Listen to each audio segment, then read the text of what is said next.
Bollywood hero Raj Tarun తనను ప్రేమించి మోసం చేశాడంటూ నార్సింగి పోలీస్ స్టేషన్లో లావణ్య అనే యువతి ఫిర్యాదు చేశారు.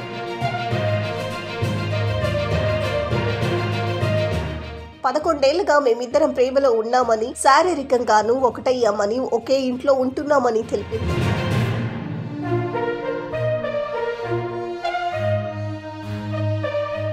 రాజ్ తన కొత్త సినిమాలో హీరోయిన్ తో అఫైర్ పెట్టుకున్నాడని ఆరోపించింది. అతడిని ప్రేమించినందుకు తనను చంపుతామని కొందరు బెదిరిస్తున్నారని ఆవేదన వ్యక్తం చేసింది. అతడిపై చర్యలు తీసుకోవాలంటూ లిఖితపూర్వక ఫిర్యాదులో పోలీసులను కోరింది.